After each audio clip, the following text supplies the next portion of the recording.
Christian joins us now. The performance by Zion Williamson so far in these first two games, particularly down the stretch last night against North Carolina. What was your reaction to it? I mean, just awesome like everyone else. You know, it seems like everyone in the country loves watching him play, and so do I.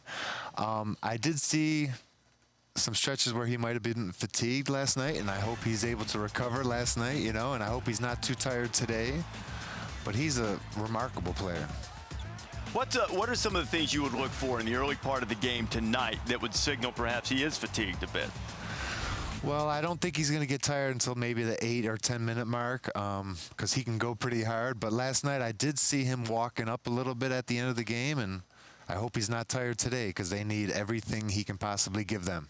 I was going to say it's going to be interesting to see how he does against the sides of Florida State. Like, I never worry about him going against guards, power forwards or centers that are his size, but guys who are 7 feet, 7'1", like that can pose a problem. I also tell you, Cam Reddish needs to be able to shoot the ball well from the outside because R.J. Barrett and Zion are only going to get to the paint for so long. Last two games, he was 2 of 7 and then 3 of 7 last night against North Carolina.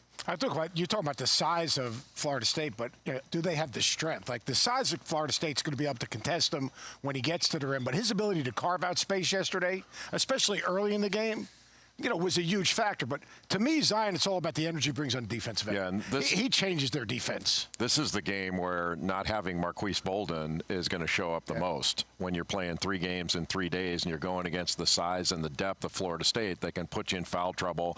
But I think you're going to see Duke put Chris Kamaji and Fiondu Kabengele into as many ball screens as they can, try to move those guys around and then attack the basket where you don't have those big behemoths there to block and change shots. Christian, I know this is not a direct correlation, but Duke just won a very emotional game against a rival. 1 point came right down to the end.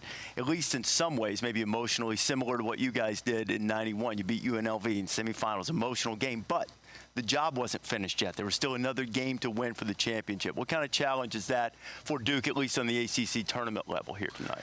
It's a big challenge, but that's what Coach K is very good at. He's very good at, telling you to put that last game behind us, win or lose, and move on to the next game. And I hope Goldwire ate some bananas last night and doesn't have any cramps because he did a great job for us last night.